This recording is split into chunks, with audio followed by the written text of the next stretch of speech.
Hi, and welcome back. We are round 5 of the European teams, and we've had a look at all the open boards for England. We're now going to look at the women's team. Okay, and we'll start with the game Katarzyna Tomar against Ekaterina Aslik. Here we go. So Katarzyna's white here, and we'll see it from the start. So it's an e4 opening. Knight f3, knight c6, knight c3, and knight f6. 4 knights. Yes, the 4 knights, and then, well, I mean, the main lines are bishop b4, knight d4. d6 seems to give white a kind of some kind of Spanish Steinitz kind of thing without a great deal of problems or complications. So it seems like it looks like a relatively unambitious way of playing for black, although of course white will of course it's not bad for black by any means, but it's a way of avoiding the heavier theory of the, for example, knight d4 line, I guess. Takes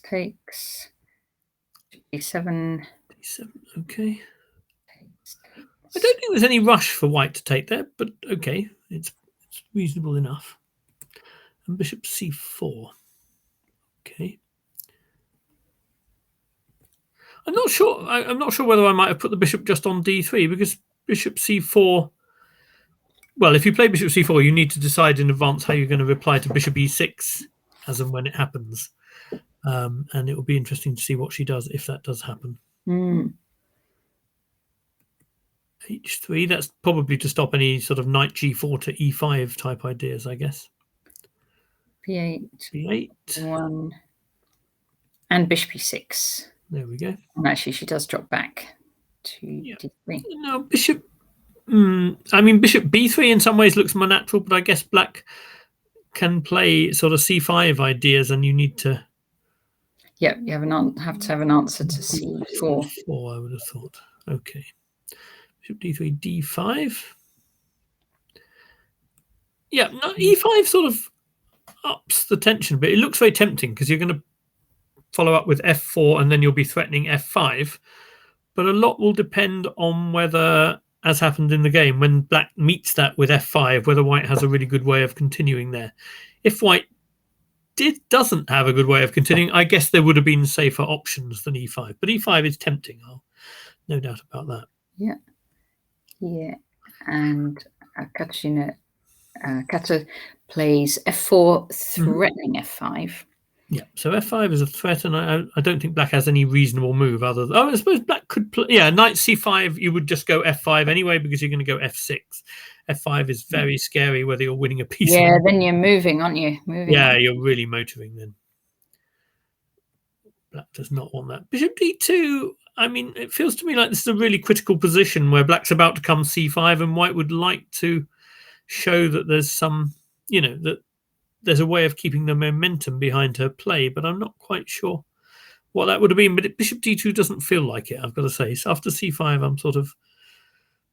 This is the moment where we checked it before, isn't it? And I kind of had I pointed out that knight e2 lost a piece, and I understood the motivation for b3, but I wasn't so enthusiastic anymore as I had been for the moment before, probably. Knight b6. So black, I think, has ideas to play maybe d4 followed by c4. You don't necessarily want to play d4 if you can't follow it with c4, but if you can, it might be quite tempting. And c4 followed by d4 as well, actually.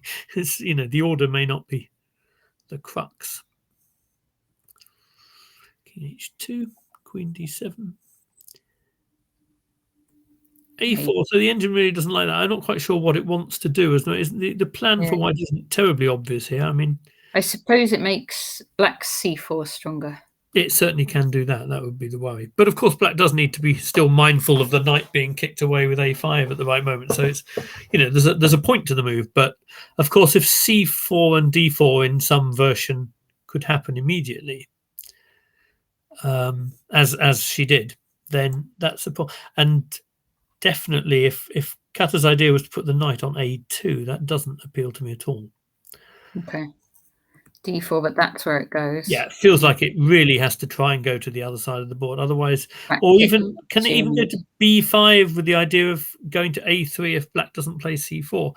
And then at least if black does play c4, you're kind of hitting d4. No, but hitting d4 probably doesn't matter. But this is yet, not for the first time we're seeing a position in which the double pawns are a good thing because, you can push one and still have the other coming up behind. Yeah. So c4. But okay, so knight on a2. Anyway, c4.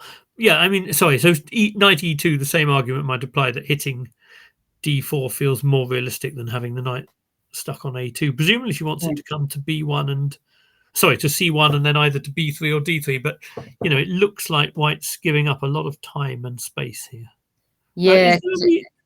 Presumably there's a reason why knight takes a4 isn't a good move in this position. Oh, knight takes a4 now. Yeah, it looks like you can, doesn't it? Because... Well, but on the other hand, maybe that gives white some time to consolidate the position. You don't want to swap that knight on b6 for this knight on a2 because knight on a2's out of place. Yeah, but maybe in this position, maybe the fact that c4 is temporarily not attacked gives me time to do something. I don't know. Anyway, I'm sure the way she plays it with c4 is another very good way of taking advantage of that knight being there. Seeing this position, I think Kato's done a good job to get to the position we're currently seeing because this looks a lot worse than what she now has. c4. Okay, so bishop e2. Wow, okay. Takes. Yes, I don't know. What does she have to do? Does she have to give the, release the tension so quickly? I'm not sure whether, some... She doesn't. I'm not saying this, but something like d3, c takes, and then c takes b3 looks like an option you might look at.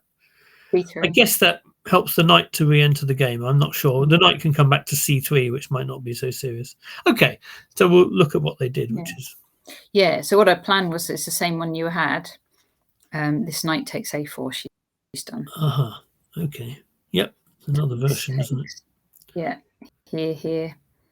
And so this is a pawn. It is a pawn for black and... Well, actually, that's presumably the pawn she still has, but somehow white seems to have made a decent job of trying to get some compensation for it. So, yeah, I think after bishop e6, white would also have played bishop c4, and then she'd actually be threatening queen takes f5, which would be a nice touch. Bishop c4. And now she's probably threatening... well, she may be threatening bishop takes d5, check, queen takes, and queen takes f5, although rook b2 will be something to reckon with because g2 is very weak in a sort of getting mated kind of sense of very weak. So, there are definite dangers for white in this position. But okay, at least now she's got some blockading squares nicely under control. You feel that this was I feel black gave that a little bit easily somehow. Yeah, now, so maybe queen on c4 is very well placed now, and I don't know, was there some here? So black probably shouldn't take then, I guess. Well, I would have thought you don't take unless you have to. I'm just trying to see I'm trying to figure out whether bishop takes d5 really was a threat, and I'm trying to figure out whether there's just some sensible move that consolidates for black here. I mean, white might also be threatening bishop takes d5 and queen takes c7. So you can see why black felt the urge to respond. I mean, you could certainly look at c5 here for black. Bishop takes, queen f5, rook b2. It's far from clear to me that isn't a good way of going about things. Is that possible? Yeah, so c5 here.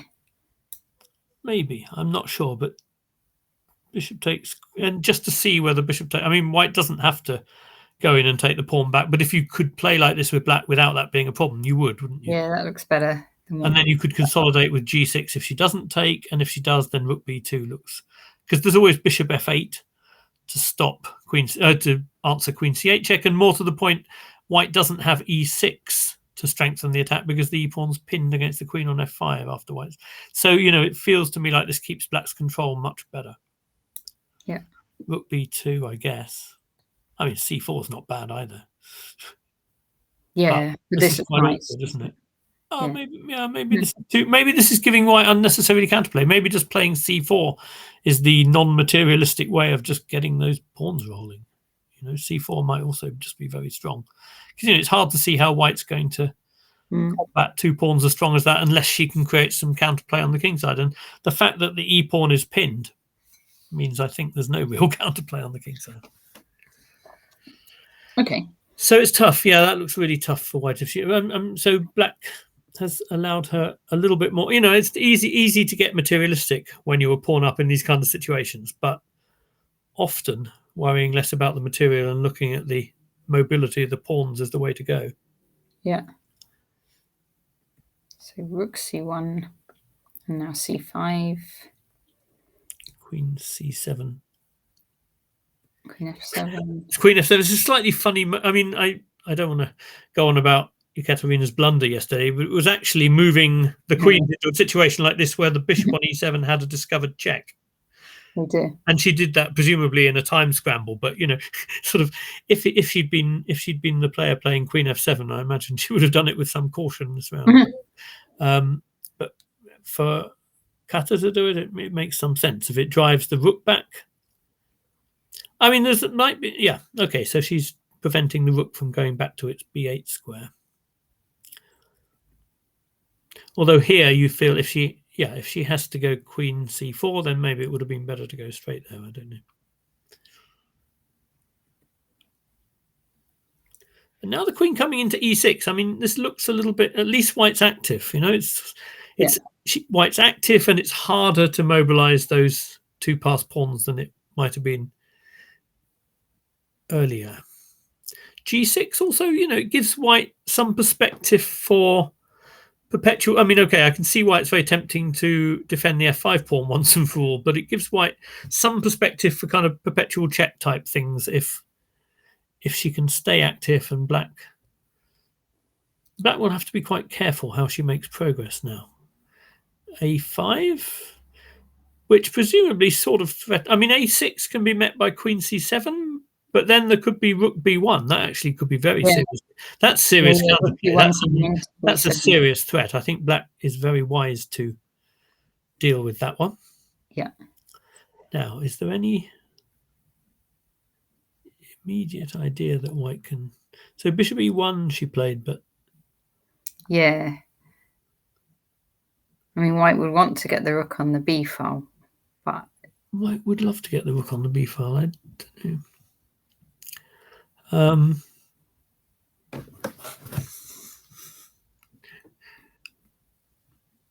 Well, I mean, if she played rook b1, queen takes e7, I think my guess is that queen b8 is the only really convincing move in that position. Otherwise, there's an awful lot of awkwardness for black.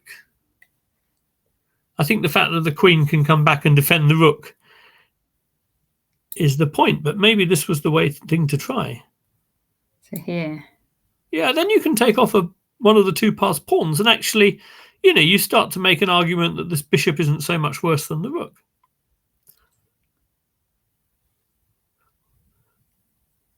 Interesting. I mean, it's, and now we have a passed pawn of our own, which, I mean, we had a passed pawn before, but it didn't look very relevant with the bishop no longer blockading. This is certainly the way to cause black a lot of angst. But of course, the real problem underlying all this, I think, is that it's white who has very little time against black who has quite a lot more time. Yeah. And I fear that not for the first time, this time trouble. Yeah. Okay. They have 5 moves to play. 4 no, okay, it's only 5 moves to play. Yeah, that's true. That's. I think this would have been a pretty decent. But I think rook b1's quite a good try. It's a decent chance. Yeah. Okay. So Kat plays. I think if you have that idea, you probably do it. Yeah. Just to.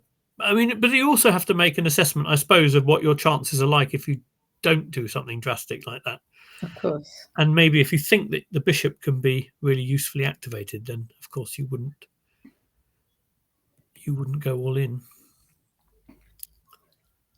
So bishop e1, king g7. Okay, king g7 has the point, amongst other things, that rook b1s now aren't going to work so well because black can meet queen takes e7 check with rook f7. Yeah.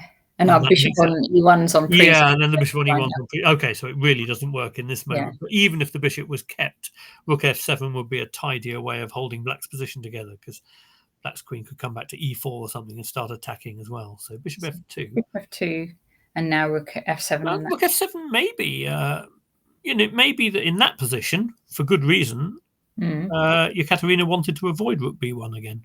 Yes. Yeah. That could be defending. Yeah, with the bishop on f2, it's a rather different ball game because it's hitting d4 as well. So fascinating. So on f7, then if white can get e6 in your Well, that's right. You feel that queen a2, you sort of understand it, but wonder if it might be the wrong square. But queen e4 getting active is now a threat anyway. I mean, she may have been afraid of the exchange tackle. She may just very sensibly say that I don't want my pieces loose in a position like this, and I want to defend the bishop in order to activate the queen. You can make, the argument works either way, really, doesn't it? Yeah. But you kind of, wonder whether this is. I'm not quite sure how white can here make things as difficult as possible. Maybe queen e4 is just something you have to prevent, and something like rook e1 and then queen moves is what you have to do. But again, it feels a slight shame to have to move your rook. Take a tempo with your rook at this point, but that might be a good idea. Queen e4. Yeah, now f4 is horribly weak. Now you wish the bishop was back on d2 again, which is the trouble with maneuvers like bishop e1 to f2. They make some sense in some positions, and then in other positions you'd rather you hadn't had the time to do it. Okay, so now Kata does carry on with this plan. Gives up this pawn on f4, actually. Kata plays... I mean, Kata is quite an active player as well, I think, isn't she? And this is kind of what the active player wants to do, is to proceed with the initiative. And, actually, whatever the engine says, that's sometimes the most practical thing to do. But when it's not just that black's taking another pawn, it's that once that pawn's gone, the possibility of f5 to f4 gives black more space and more prospects as well, and then it feels a bit kind of heavy. The queen will come back to e4 probably, and then that the rook's not coming to b6 anyway. B7, I mean, sorry. But okay, white at least has some prospects of getting maybe actually white has some prospects of getting the move e6 in at least now. So so what about probably black, maybe queen e4. Yeah,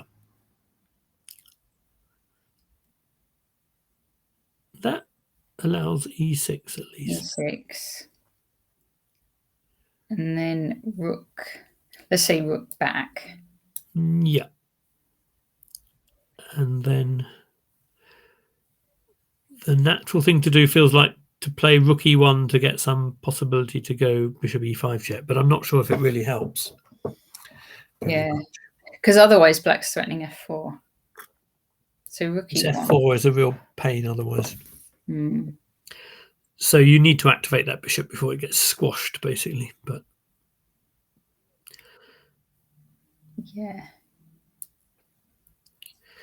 queen somewhere.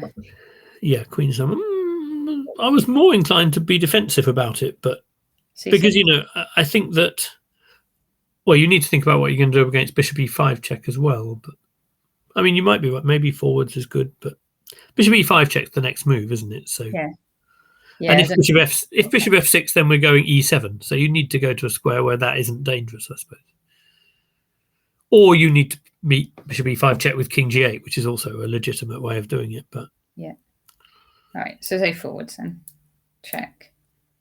And I guess you do go king g8. And then you go king g8. Yeah, now the only question... but, here you feel like that rook b1 to b7 is on the table again, and at least that gives white some hope. But maybe realistically f4 comes before you get a chance. So go rook b1 and just see what a good scenario looks like. There's probably queen e3 or something like that, because the bishop's lacking in sensible squares. That's really annoying, isn't it? Because then there's no square for the bishop anymore. I mean, there may be other good moves too, but I think we're clutching at straws a little bit here for white. So All right. So I guess looking tricky for Kata at this stage. Yeah, much trickier than it did a few moves ago, I fear. Okay, let's see if there's any joy elsewhere. See Louise. Oh no! No joy on board 2 because that's Louise is see finished the and positions. it hasn't gone the right way. All right. So we really liked Louise's position when we last saw it, didn't we? I don't know what happened there, but of course, you know what I was saying was she had a lot of dark squares and a lot of, you know, she had kind of potential in her position, but of course you've got to be quite careful as well in those. All right, so we'll just do a very, because we're getting to. You see what I mean by a super early bishop e6 in the panel. Yeah. This is. Should we just really whiz through it because then we can. Yeah. Just whiz maybe the opening moves and then whiz on to a. I mean, so bishop e6 here. That's I think that Jonathan Spielman I've seen do that sort of thing. Okay. But very few people I've seen have played it as early as this. It's a very interesting idea because you know White's moves here are very logical, playing bishop g5 and taking to go d5. Because when you do that, like I said before, you're weakening a lot of dark squares, and it looks like you should be gaining some time for development. But unless you make something of that, particularly if Black can show that her king sits quite happily on f8 and then g7, as we hoped she would, I was, you know, sort of happy for Black around here. Or soon after. D5. Bishop c8. Yeah, I don't see any point to put it on d7 where it blocks the knight. Why not just accept that it's done its job? Yeah, and this is what we saw. King. We saw a few moves after this where it looked quite nice. Because h4, h5 hadn't done White, and f3 doesn't do White any favors. That's, you know, you're giving up dark squares, and now you're giving up more dark squares. Isn't it, f3? Well, I think she wants to go. Maybe she wanted to go g4, but as I said, if you are going g4, the rook's well placed on h8. It would be better to try and find a strategy where Black was missing the rook coming to the center rather than one where it's ideal. But you know, it's tricky. And yeah, everything looks quite nice for Black here. I'm not sure. Maybe b5.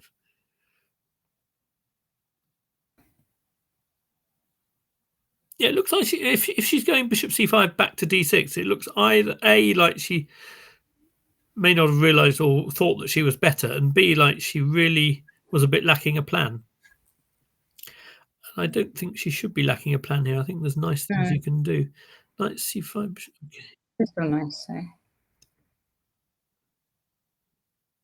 Okay, this still looks very nice. What about, sorry, Natasha, just here. I mean, isn't it sort of tempting to kind of get on with it with a5 and bishop a6 rather than just bishop b7? I mean, the d pawn might prove weak, but a bit of play on the queen side looks quite handy to me. Yeah. Why not just, you know, you might want to look at a4 later or something. a4 and b3, or just a4 and a3. There's a lot of dark squares to be attacked. Okay, White can change queens with queen d4, so White's not going to get mated. But I don't think any of that does Black's position any harm. Yeah. Okay, so it still should be quite pleasant here too. Oh, that's, yeah, I mean, okay, these are always tough judgment calls because whether somebody can take a pawn like that in front of their king isn't always obvious, but it's with the bishop on b7, you know, some discovered attack like knight d3. Well, I don't know. It's after queen takes d4 was knight d3. So this all happened actually. Here takes. Oh gosh, okay. So first question is, why not rook b8 here? I thought that's what she was going. Oh, there's knight e6 check. Or more to the point, maybe there's just queen takes check. Oh, that's what she overlooked, and what I briefly overlooked as well. I thought there was going to be rook b8 here, but of course, if she's hitting f7, then the whole idea is flawed. Which is a real shame because after queen b4, you know, White's going to get to exchange queens. So again, she's unlikely to get mated, but you still feel like Black ought to have quite a lot of compensation for a pawn if Black doesn't go all in. Yeah, I assume she must have missed that queen takes f7 solved White's problems in a moment. If so, just to check that that's true. Yeah, actually, she played knight. No, I mean, if rook b8, it's rook b8 instead of knight takes e1. Where White really needs knight. So this one probably here. That rook, yeah, and then queen takes f7 is necessary, I assume. because otherwise mate will occur. Necessary and sufficient. Well, yeah, necessary and definitely sufficient. And okay, rook takes b2 doesn't help, and knight yeah, so nothing helps. Even the bishop on d6 is attacked. So white's going to get at worst 2 pieces for a rook in a way that matters. I think the fact the bishop's attacked actually does matter, doesn't it? Yeah, it's a real shame. That's kind of, she had, when you have a nice positional position, it's still possible to blow it up by getting the tactics wrong at any moment. Yeah, that's the so problem. Probably your so instead of a5 would have prevented this kind of thing, of going course. into the tactics.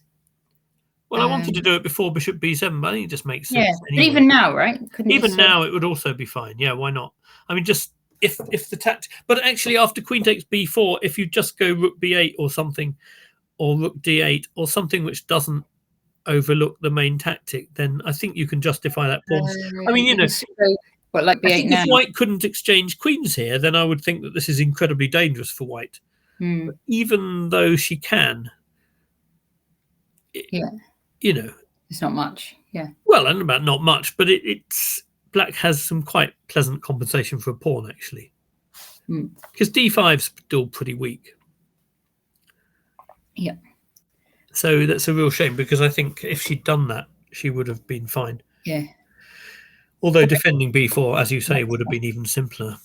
Yeah, that's a shame. Okay. That's okay. Let's have a look at Maria. Yeah, this has gone downhill. Through again. Yeah. Let's flip it. Right, Maria black. Sorry, white. Maria white here. Okay. Another Caro-Kann. Yeah, this is the one with the h4, which with knight f3, which was an odd. You played it the other day. Yeah. I mean, it's an odd. Well, no, h4 with knight f3 is a funny mix, because normally you might want. Well, you either want, when you're playing h4, you usually want the possibility of g4 in the position, which knight f3 blocks. Or you might sometimes want knight e2 to g3 to back it up, or something like that. But with knight f3 and h4, the mix is a bit odd. I mean, it's not totally odd, because you could still get some kind of position, one of those ones, as indeed Gawain has played on many occasions with white, where white plays a quick c4 after h4, h5. And of course but even then I think it's better not to have knight on f3 so early. Okay, but let's see what happened.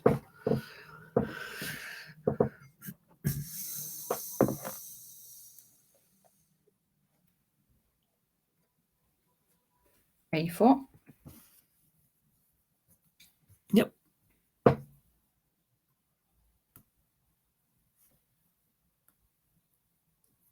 Knight g5. Okay, I was trying to think of all the different ways white might deal with that bishop, and I didn't really come on knight g5. We were talking about knight e3, weren't we? We were talking about knight e3, and we even touched on bishop takes h6. I don't know. Ah, right. Going problem. Well, that's right. No, that's kind of what I meant by g4. You want g4 because you want the bishop not to be safe. Yeah, it's true. Black isn't actually obliged to play h5. That's a very sound point he makes. But in general, it seems odd to go h4 when you've denied yourself the possibility of g4, which is part of what you're doing to try and trap it. I mean, h6 would also be unnecessary, but a legitimate move, because white's done. Oh no, that maybe not true. No, maybe then. Yeah, no, there wouldn't be any g4, so there's just no problem essentially. h4 is. Yeah. h4 needs g4 to make sense of it, really. Okay, so knight g5. Nice to know Gawain's still there. I didn't realize he was still. Takes. Yeah, I don't know whether if you're not playing on a particular day, are you still allowed to walk around the playing hall? Because I know sometimes they let you and sometimes they don't. I think mostly they don't these days. They don't. Yeah. No. Knight e5, knight f5. Yeah. c3.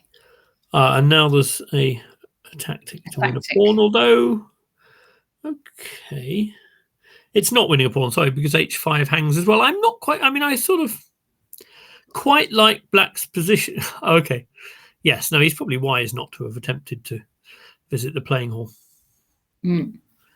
I quite like black's position here, because I'm not sure positionally how white's position makes that much sense, and I would be tempted not to take on h4 just because, okay, after knight takes h4, rook takes, bishop takes, rook takes h5, it kind of feels like white's solved the problem in that positionally there's nothing much worse anymore. It's relieved the tension. I think black was slightly better with the tension as it was. Indeed, the queen's first onto the h file, and you might, well, it's a very difficult judgment call, because then also black presumably in some circumstances could still castle, whereas white can't. But I think the queens are going to come off. But this is quite an interesting position. Okay, so well, it is, although it's lost its sort of strategic content because black chose to simplify it. I would have been very tempted to keep it with the tension. I think that was a little bit worse for white with the tension there, because black could play c5 quite quickly. Now, okay, queen h8, the queens come off, and it's, I mean, it could be interesting, or it could be not especially interesting. Just an endgame. Yeah. Takes here. Takes. Queen takes. This is must be dead level, right? Well, I'm at dead level, but it seems that white should c4 takes. Yeah, no, pawn takes is pretty horrible, because it gives black a c5 break without, and suddenly white's created a situation where her centre is very easy to undermine. I mean, if you've got c3 defending your d pawn, you need to be very careful how and when you play c4. In a middle game context, it will have its own justification probably, but in an end game context, it might just be weakening your pawns. But rook takes feels fine, because then you're still making c5 difficult to accomplish. But b takes seems a little bit to invite c5. And okay, white might hope. I was thinking you meet c5 with d5, but actually then e5 is on. e5 is just hanging. I mean, you might be able to try and claim that you get some counterplay on the b file, but it doesn't look very easy to achieve. Once that knight's on e5, I don't see. Yeah. Okay, so white straight away does. Black, straight away does do this under. Yeah, as you would. I mean, that. Yeah, I don't know really what motivated c4 there, apart from just a desire to breathe some life into it. But I think that was one of those moments to accept that it's just level and play something solid.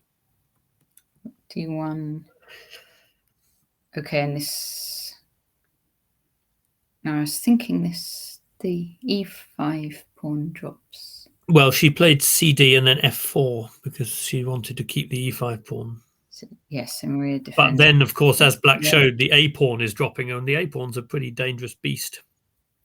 Yeah, this is looking horrible. I mean, her knight's not even on the right trajectory to try and make the knight on a4. But if you could play knight e4, you could at least pose some problems about how that knight on a4 is coming back into the game. But as it is, it's got a c5 square, which is a perfect square, and that move kind of enables her to go there without any. Yeah, so white lost the tempo as well there. I suspect she may have been a bit short of time, or possibly just flustered by the turn of events.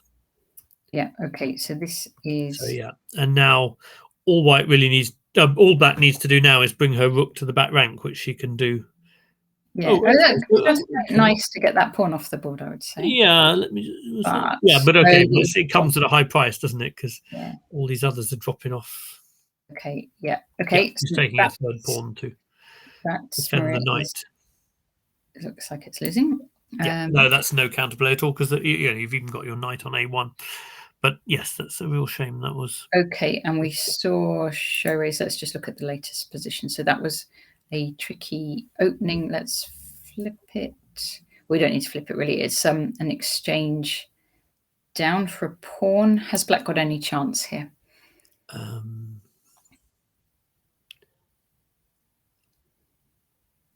Well,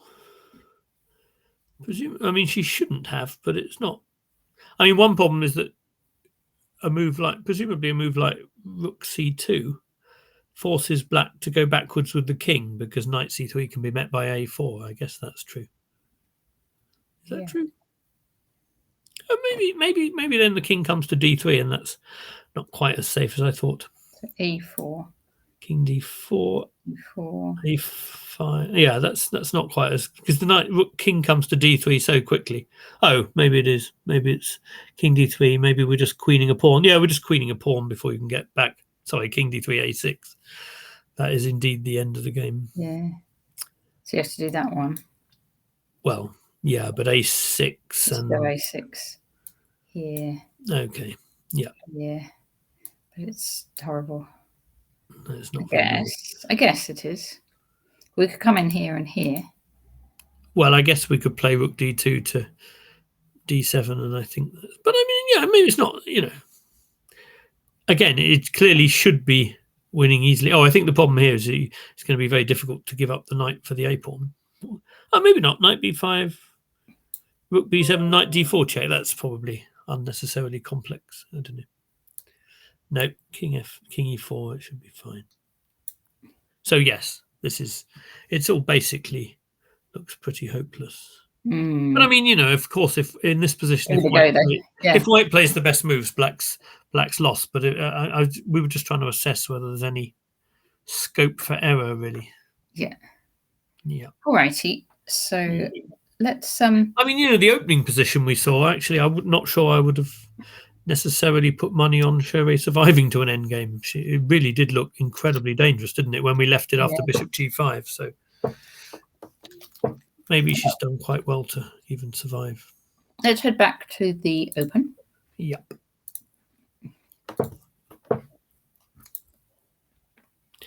Right.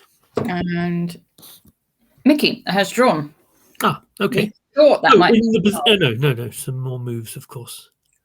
I didn't. Yes, when we were talking about this, I didn't think of knight c3, but it makes a lot of sense, of course. Although it's just another way, actually, of trading a pawn for d pawn. Yeah. I suppose you can see how by keeping knights on, white's trying to A, show that the knight on a4 is a little offside, and B, trying to drum up some ideas with the knight in conjunction with the other pieces. But now enough. Mickey's trading knights, and that feels knights, and there's not much. Yeah. How did it finish? That's it. That's how it finished. That's it. That is the end. Oh, okay. I'd forgotten, actually. I should have checked the rules on this point. Presumably the draw off a rule is nothing before move 30. Yeah. So move 30, it's fine. Okay. All righty. Okay. Well, I think Mickey drawing was what we kind of anticipated and was fitting well with the game strategy, but actually the others are not looking so clear. Okay, let's see. Oh, this was... Yeah, this is probably not the position we've got. This was not... Okay, this one we only thought was a marginal edge, didn't we? This was our win the rook tactic, which of course wasn't... No, Gawain's just confirmed what I deduced from that it's move 30. I think I probably had checked that, but checking things and remembering them are two different processes these days. Okay, so we had knight c4. Yep. This is what we were looking at. Okay, and queen b4, one of the many squares. We had it here, didn't we? And we were just talking about this knight e3. Well, we mentioned h6, and we just said black has a number of squares which do not allow our winning the rook idea, as one would have expected, but b4 makes sense. Okay, so queen b4. Yeah, it really does look very level now after this. I don't think this is a very... Okay, d1. But of course, Luke is good at drumming things up in level or even worse positions sometimes. So let's see what he managed. I mean, I suppose if you play, there are ways of doubling and keeping the knight on d6, which just gives at least some symbolic advantage. Because you're controlling that rook on f8, you're stopping it moving, aren't you, if you manage to double rooks and hold the knight. Except that black can do that, so you're not. H something, h3. H3, yeah, played. You could go h4 in a more aggressive moment. b4, yep, this all makes sense. Oh, now, okay, so what's happening here? So unfortunately, there were no tactics because there's no safe square for the knight to go to, which threatens... the bishop covers the rook enough times, probably. Oh, no. So if there was a safe square for the knight which attacked g7, then you'd be... knight to it would be a problem for black. But black can take knight e8 and can take knight f5, and there are no problems. So just a3. Yep. Okay, so he's bringing on the... Well, he's trying to exploit his... I mean, white is a little better on the dark squares because his knight defends them and the bishop... his knight covers them and the bishop doesn't. But rook g3 is the move he's looking for. And, you're at least making the queen go passive. Queen g5 looks very pragmatic to me. That's. Luke's having none of it. He's keeping. I think if Queen G5 wasn't there, you could argue that White was getting a little somewhere. But Queen G5 is obviously a good move, and now. Bishop takes H3. Well, now it's turned into a pawn sack, I suppose. So not an immensely promising-looking one, but he's trying.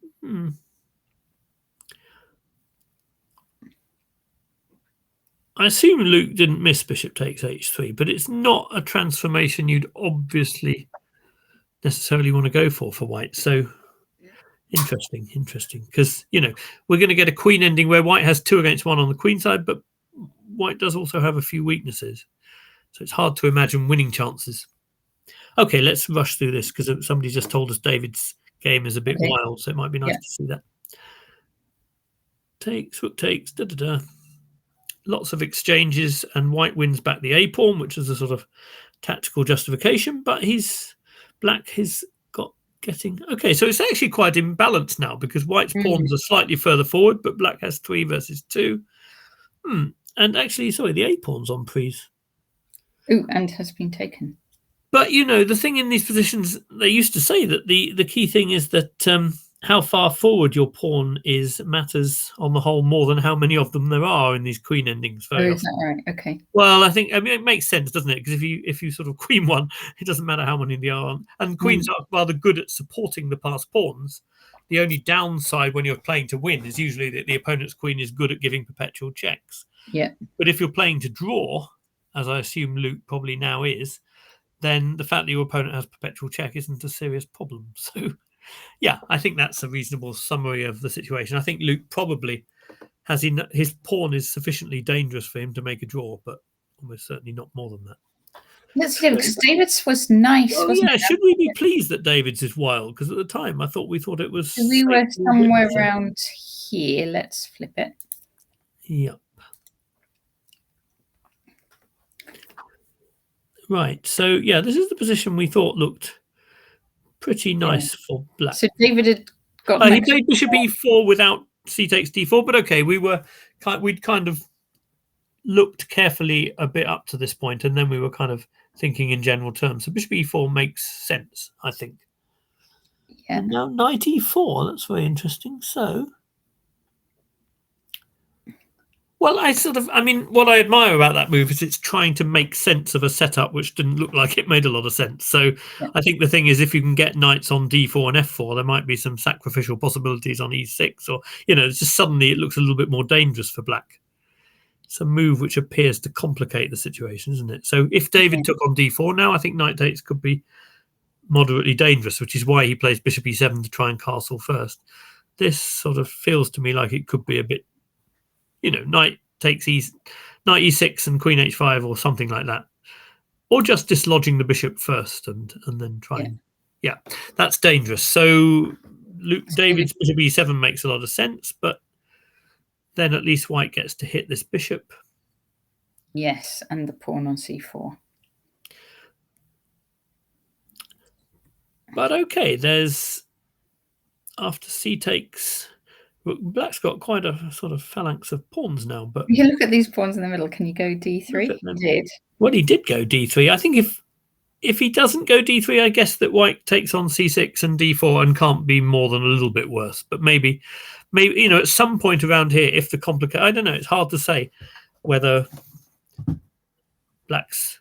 I don't know whether White had to take on C6, but of course it's one critical option. King F8 looks like the only move. None of the. Queen takes leaves the knight on prise, and knight D7 loses all the pawns, so has to go King F8. So how are we? We're one up, are we? On pawns. One up. We are one up, but it's quite a big one, isn't it? And for the moment, it looks a reasonably safe one. So Queen F3, threatening knight takes E6 check, winning the queen. So King G8 is prudent for lovers of queens. A takes B3, A takes. Well, knight D5 makes a lot of sense, doesn't it? Trying to simplify, but I don't know. Just check tactically. So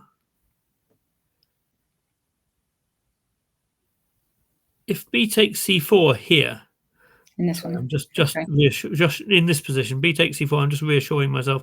Sorry, we should probably get to the game because I think they're in time trouble. But just knight takes c3, rook takes d3. I assume there's a queen a5 followed by some pin with bishop b4, which is the reason white can't do this, I guess. Or queen anywhere, actually, followed by bishop b4. Maybe c7 or something safer. But I think that's the reason that can't be done. Okay, so knight. So take Oh, they've just reached move 40. Thanks, Gawain. Sorry, we've just missed the that particular bit of excitement. But oh dear, it looks like time trouble may have taken its toll looking ahead. Oh, I haven't got to that yet. It's unusual for David. Sorry, king h7 looks like it rather invites queen e4 check. Was that necessary? I don't know. Something by the time white gets e6 in, you sort of sense that there's quite a bit of danger for black anyway. Yeah, queen. Yeah, that's right. Gawain, can we just go back to that because Gawain's hit the nail on the head? E takes d5. Oh, just look. Yeah, on the move before, you just got to take that with the queen because e6 in a queenless scenario is a very different ball game from e to e6 with the queens on the board. That's an odd decision by David because I don't know if is that the decision of somebody who's still trying to be better when they should be happy to be equal. I'm not sure. I mean, here I assume that white may have to take on c4 and perhaps be slightly worse. Yeah, exactly. White's a bit worse, but this has to be what you play with black, especially in a team setting. You have to kind of do this, I think, because the game looks very, very, very dangerous after e6. Yep. Yeah. So, okay, even if the details aren't, even if white went a bit wrong at some point, it still feels terribly dangerous after that and pretty safe after queen takes d5. So. Okay. Yeah. All right. So, yeah, David, I guess trying to keep queens on and keep things going. Play d takes. Must have just somehow really underestimated white's attack. Yeah.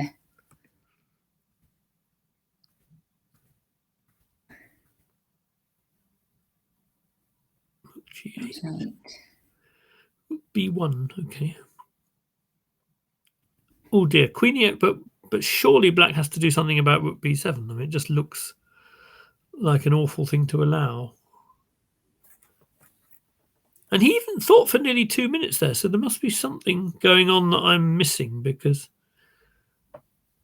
maybe he didn't like the pin on the hg6 and rook g6. Well, I mean, there's good reasons not to like it, but I would have thought rook b7 is a more urgent issue because it looks like black's, then white's threatening bishop takes f6 and everything. Oh, d2 only move. Okay. Okay, fair enough. What's still trying to exchange queens maybe, but it's not dealing with rook b7. Yeah, no, it looks pretty difficult now. Okay, so d2. So queen e8 and now rook b7, it just looks like it should be almost over. Because it's almost impossible to move again, actually. I mean, there's rook a1 to a7. I was just going to say, why not just add to that pressure? And here it is. Yeah. Although I don't know if white could have flicked something in for now the pawns are dropping as well. So then there's no... Oh, but wait a minute. Rook c5. Oh, it's going all over the shop. White's now blundering back. So after rook takes h5, let's just see what white should have played because it feels like... can you just take back queen takes c4, Natasha? Sorry. I'm just keen to see why this was game over. Double rooks? Well, rook a7 is tempting. I was just wondering if there was... Yeah. Senor, that's Danny. Danny Gormali. That is Danny. Okay, so the engine just wants to double. I mean, doubling looks incredibly natural. And yeah, especially as in time trouble, it's kind of usually easier to attack than it is to make consolidating moves. Attacking is kind of often the best instinct in time trouble. Yeah. And believe me, I speak from experience. You do. Okay, no, this looks pretty grim. Okay, so queen takes c4 gives black some chances, apparently. but rook c5 should not have been met by taking. So let's just have a brief pause here. Try and work out what's going on again.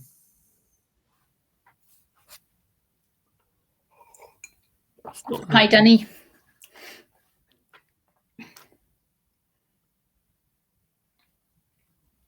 Well,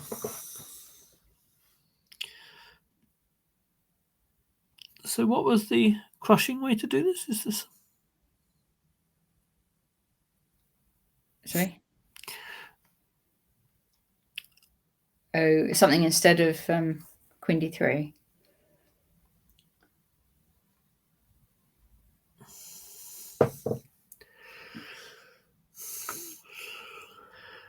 Well, yeah, I'm just curious why the engine's assessment flips so much after queen takes d3.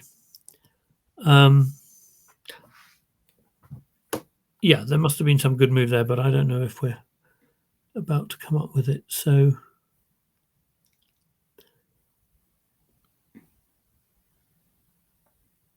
queen d4 is one move I was considering, but I'm still trying to work out why it's so good. Is it threatening rook takes e7 or something?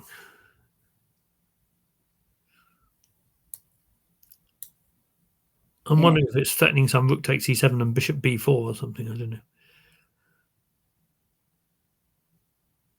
It just prevents queen c6. Okay. Yeah, it certainly prevents queen c6 because then I think rook takes e7 and queen f6. Oh, no, not queen. Yeah, maybe queen f6.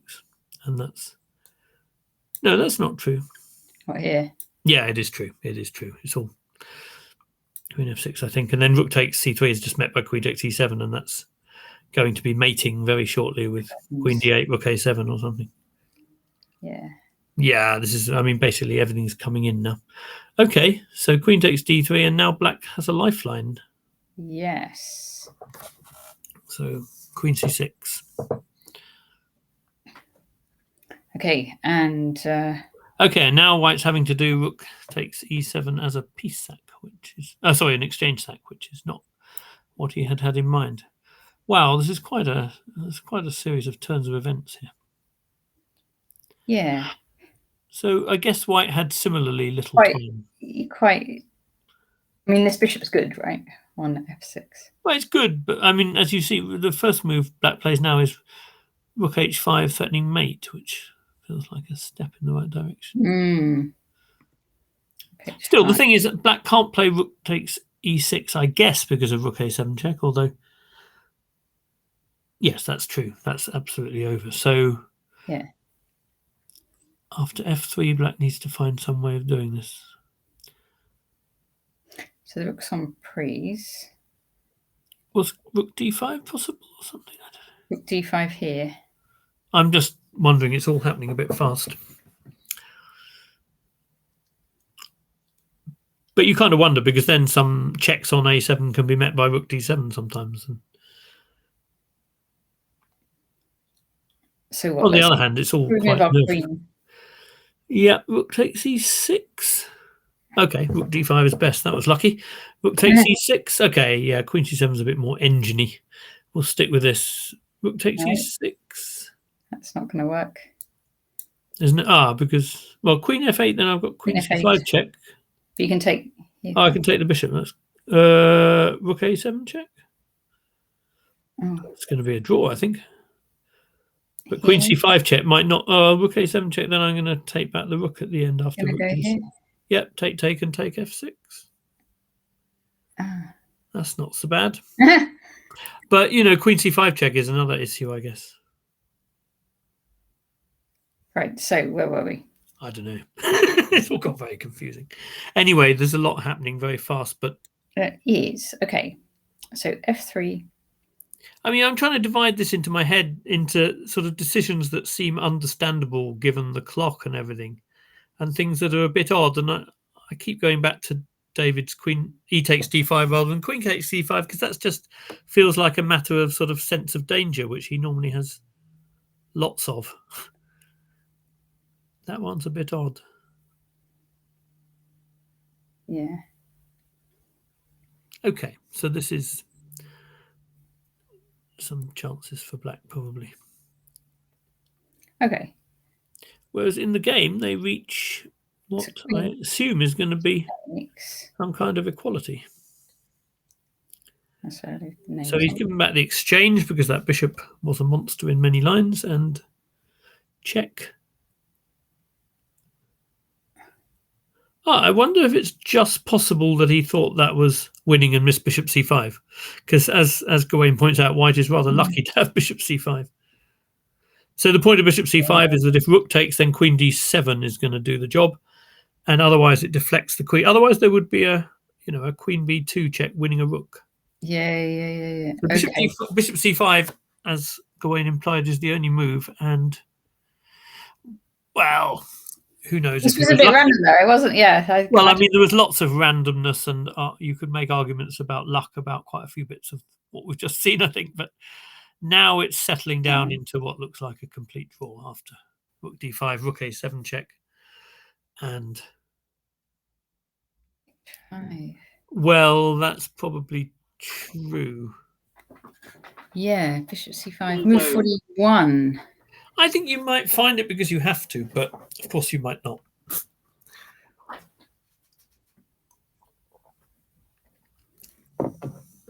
Okay. I think in time trouble, usually decisions are usually tougher than finding only moves, because decisions involve you to weigh up different things, whereas finding only moves, you either get it or you don't. And if you're tactically attuned to that sort of thing, then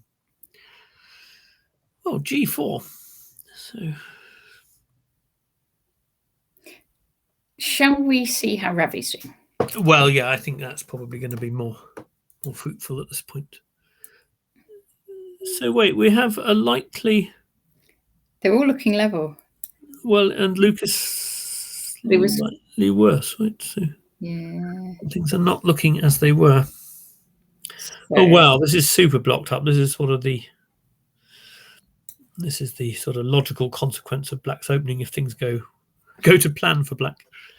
Yeah. Now where were we? We were sort of round about here. We were at the point after something like King G2, I guess. Move 21, somewhere like that. We already got it here. Okay. Yeah. Oh no, we'd gone H4 as well. We had H4, and I said Black's probably going to play H5, although I wasn't certain. Oh, so he did play E4. Yeah, that's one of the things. I mean, I think ultimately it may be very difficult to find a plan otherwise, even though it does create a tiny weakness on D4, whereas in a position with otherwise no weaknesses at all. But you've got to have a pretty pedantic team captain who accuses you of having made a weakness on D4 when it was all nice and safe. 98, H4. H5. H5. Yeah.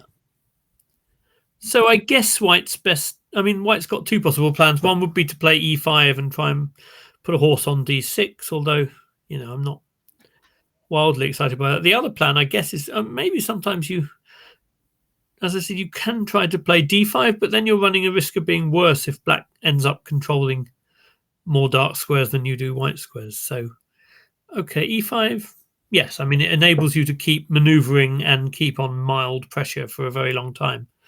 But again, it's really difficult to know where the breakthrough is going to come from here.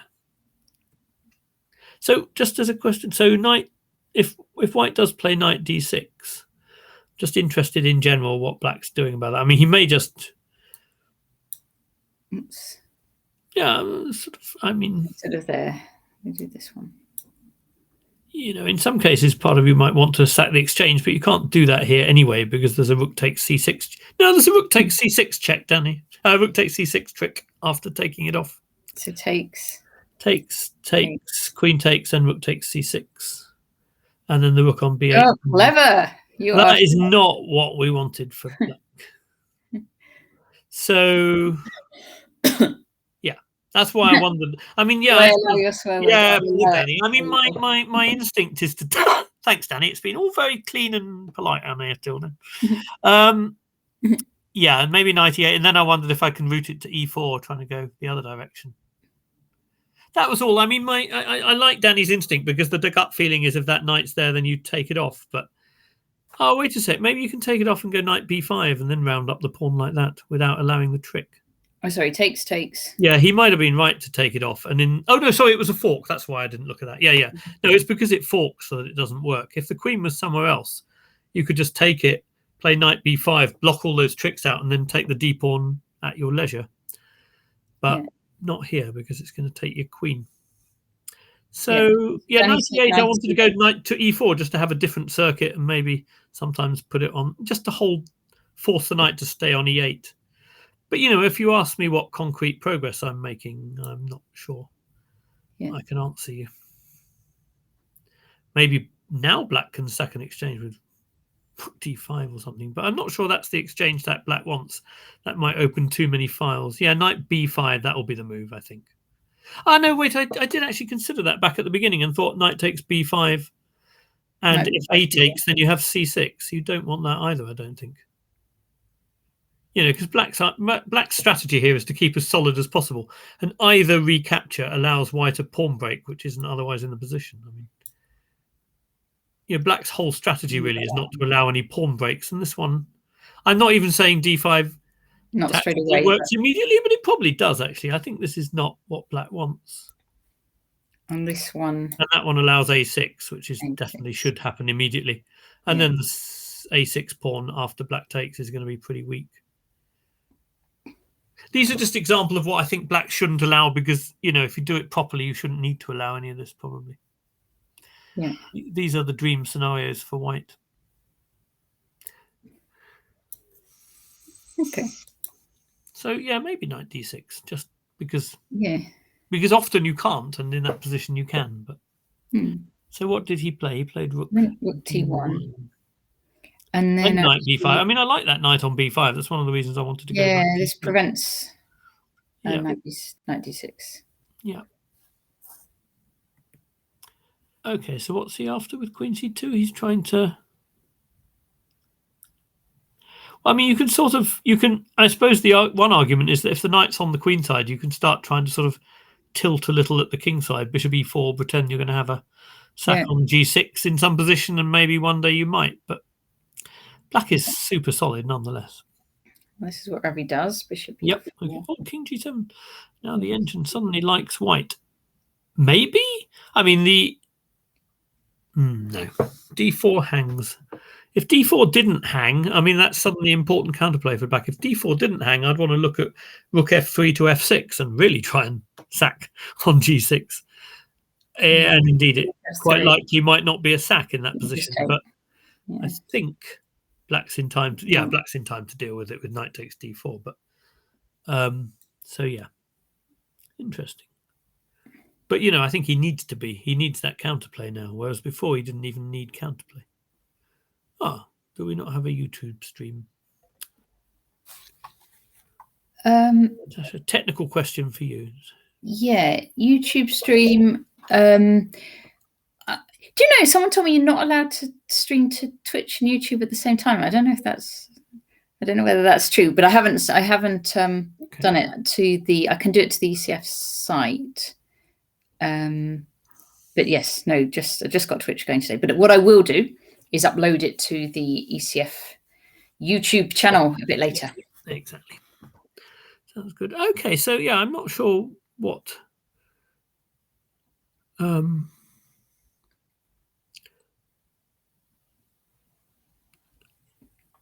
So yeah, I think it's now important that black has this counterplay on d4. But I suppose if you make your knight more active by putting it on b5, there are going to be certain things you're no longer defending, but in return you're now attacking something, which also kind of holds white back a bit. So I'm not sure why the engine suddenly thinks white is a bit better. Yeah. But I mean, I sort of, you can feel sympathetic to Ravi's attempts around here. Visually it's quite pleasant for white, isn't it? But that knight on b5 is a good piece. Yeah. So queen b3, okay, that's a funny. I mean, okay, knight h8 is a bit curious because I thought black now needed that attack on d4. I wonder is black just short of any moves to make? I think black doesn't have much constructive to do. He doesn't have many moves, but I wonder if you could just move the b rook to c8 and back or something, if you just wanted to move backwards and forwards. Yeah. I don't know. I'm not sure what a good non-move for black here looks like, but that one looks more natural than rook h8, but it's obviously not. Yeah. Oh, no idea. Okay, so rook h8. Now we get a chance to test whether there's ever an idea with rook f3 to f6, but I guess that the queen is no longer on c2, so white needs an extra tempo to make that work as well. So maybe that's just so. Yeah, so Ravi continues to have a good position, but finding a clear plan is a difficult business. Knight b6, rook bd8. Okay. Oh well, that makes some sense because the b rook wasn't actually doing that much now that the b pawn is shielded by the b5 knight. So you put one rook solidly on the king side and the other rook attacking d4 if you have time to. That makes sense. So what is the plan for white here? So he relocates the knight to c5. That looks as good as any other plan I can see. Yeah. So he's gone queen c4.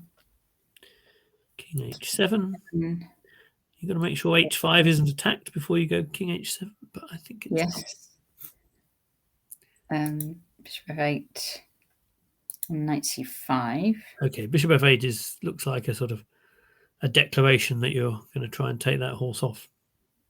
Yeah.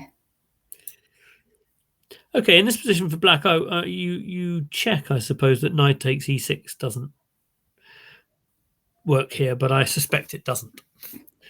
Or bishop takes g6. Oh, no, bishop takes g6. Then I guess king takes is presumably okay, and not very surprisingly okay. No, these things are a little bit fantastical. Rook f3 threatening them looks possible, but I think black's taking this knight on c5 next. So yeah, Ravi played here. Yeah, takes. Okay, and now takes. Yeah, so now, well, just to mention, queen takes e5, rook d7 would be a step in the wrong direction for black, I assume. So again, black's well, if instead of rook d8, if black had taken a pawn on e5, rook d7, is a real problem. I mean, black's whole strategy has been kind of designed to prevent white's pieces invading the position. So almost anything that invades is going to be a retrograde step. So rook d8 is consistent. And I think pretty safe. I mean, I don't like exchanging off that knight because it does feel like it's your best hope of conjuring something. But okay, I mean, black still has, if queen and knight are better than queen and bishop, although it's a nice looking knight, it's not one you can constructively do anything with. It mainly keeps white out, doesn't it?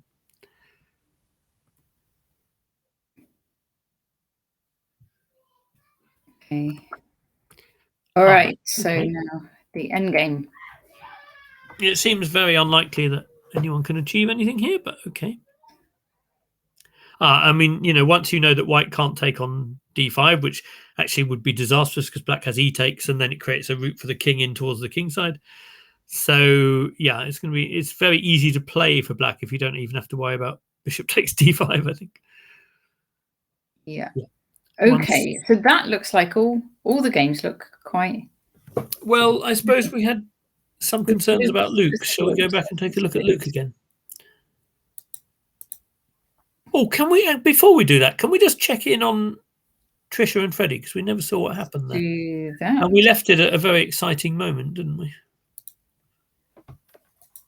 Right, Trisha and Freddie is here. Can you see that?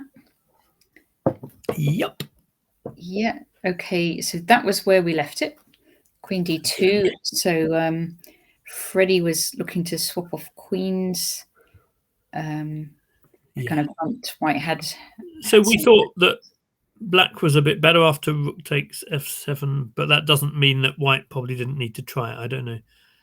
Yeah. Oh, maybe not. Bishop g7. So there is apparently now a move for Freddie which would have kept a reasonable position, if the engine is to be believed. I mean, the main problem here, I think, is that rook takes f7 is now met by queen takes c1 check. Yes, which is a whole lot better way of meeting it than king takes f7 in general. So yeah, this is part of the problem. White can then retreat the rook. Yeah, and then you have rook d1 and the bishop d1, and d1 it's not what you want. Yeah, it doesn't look like what you want. Yes. Well, meanwhile, e5 is kind of hanging anyway. But I guess okay. So given that white's gone down a non-sacrificial road, I'm kind of guessing that the move to play. Oh, I don't know. I was going to say knight g4, but actually,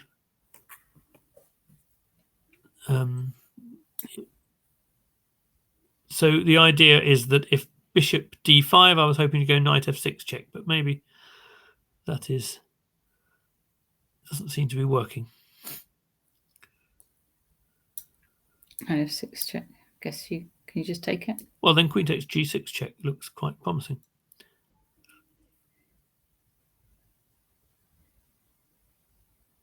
Yeah. Indeed, very promising. No, bishop d5 is a mistake, but I guess there's another move. Maybe even h5, because knight f6 check isn't possible with the g6 pawn defended. Can you put the bishop back on f7? And then I'm wondering if black just goes h5. Yeah. So, but I also thought, maybe that's not good. to just h5. Is that the problem? That could very well be the problem, couldn't it?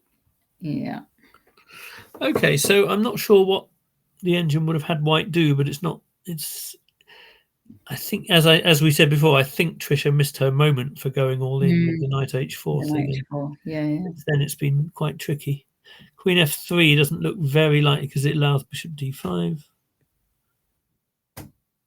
This is very, I mean, black is clearly better in all the positions without queens, so this is very sensible, pragmatic approach from Freddie. Freddie takes the queens off. He's got very good instincts for a 10, 11. He doesn't mind endgames at all. Well, no, I mean, that's sort of, that's true of many of them, but he sort of seems to have pretty good instincts about what's safe and what's not as well. Although obviously earlier it could have gone a bit wrong, but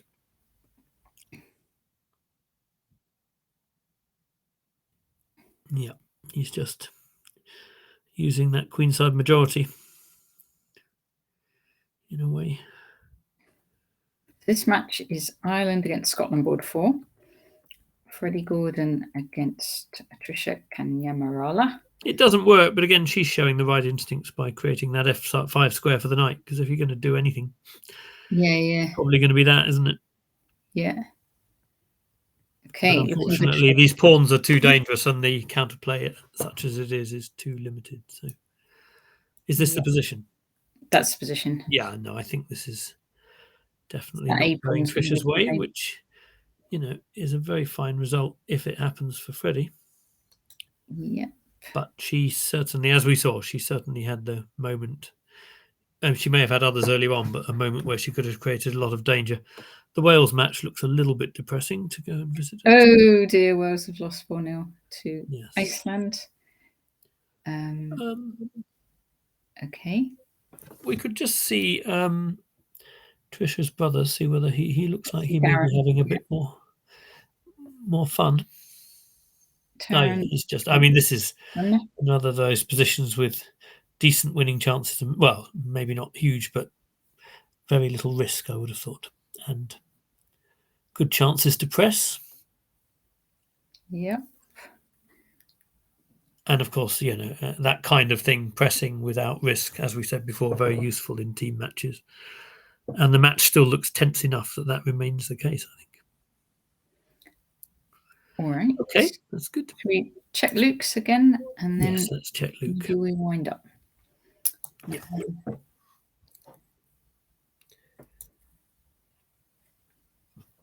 Okay, so let's see whether my rule about how far the pawns are being more important than how many there are. See whether that's going to hold. I don't think it's exactly my rule. I'm sure I read that like probably something like almost 50 years ago in Keras' Practical Chess Endings or something, which was one of my. And it's as true now as it was then, right? If it was true then, it was probably still true now. I mean, most of what I read in Keras' excellent Practical Chess Ending book struck me as probably true, but I was rather young when I read it. I was very fond of it for a while. I say for a while because I'm not quite sure what happened to my copy of it. I think it's a great classic book. It really is. Yeah. I think it may well be holding true.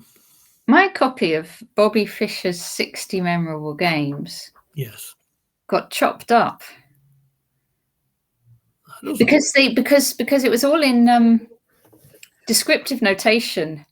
And my friend, it must have been Graham Burgess, I think, or someone who was publishing books, wanted my copy so that then they could then produce an algebraic notation version.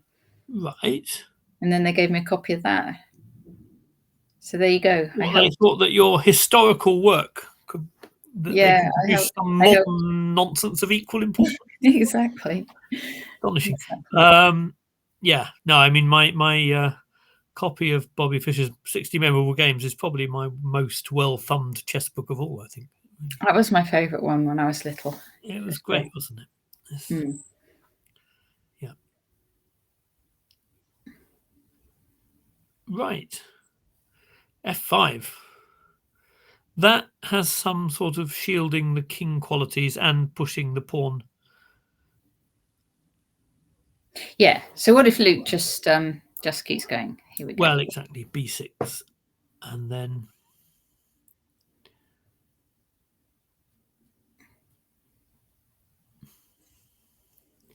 well, I'm pretty sure there are no scenarios in which Black doesn't have a perpetual check if he wants it, because the queen will be needed to keep covering the B pawn. So if the queen retreats to block the checks, I mean, unless the king can sort of take some crazy path into the opponent's position, it's going to be. But I think we were more worried about Luke being worse than whether Luke can whether the opponent can make a draw.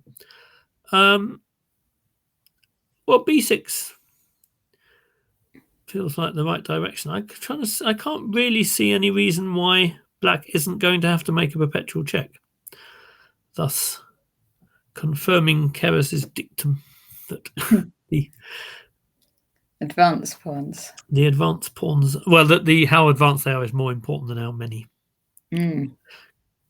Quality over quantity. That's all it is, really, isn't it? Yeah, I think this is just a draw. Actually, I'd be very surprised if there's more to say about that. Okay, so it's looking like it's possible. So the others. So Ravi, we think, is going to draw, and David was looking. And David is presumably either been drawn or is shortly going to be drawn. It has been drawn. It has been drawn. Okay, that makes sense. So, yeah, I think we have 2 draws and 2 drawn positions, basically.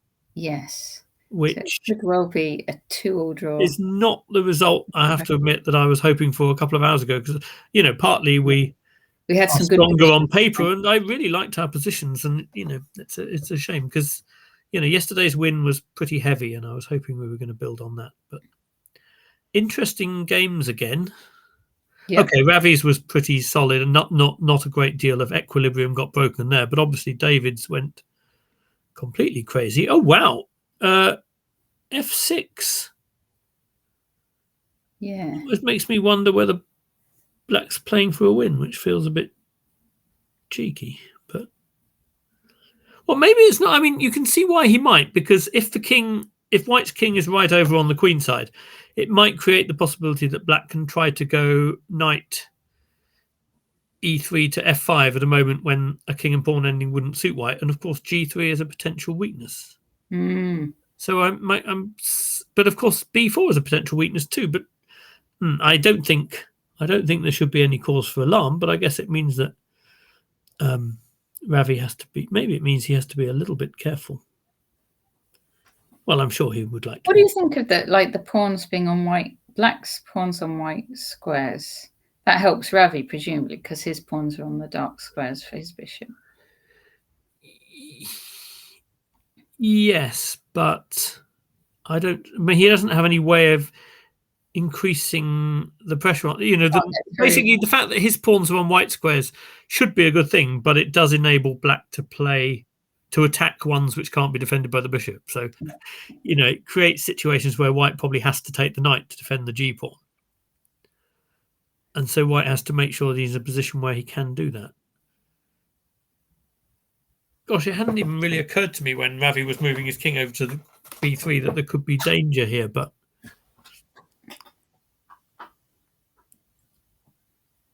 so does white have some counterplay? Yes, if the knight moves too far over, I guess what black has to watch out for is white taking on a6 and then going b5 and creating a passed pawn. But I think for that to work, the king has to be further away than f6 as well. Yeah, so the knight could wander, but as long as the king's on f6, then you can play c takes b5 and c6 is met by king e7 and you catch the c pawn. Do you see what I mean? Mm. I'm just trying to think whether there's any way of like creating some counterplay for white, because okay, I mean the computer says it's dead level, so but I'm just trying to think through these scenarios. Yeah.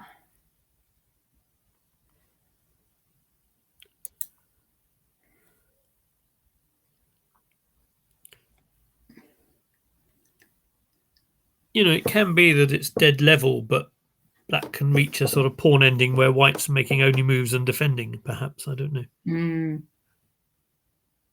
So in that sense, the you know, the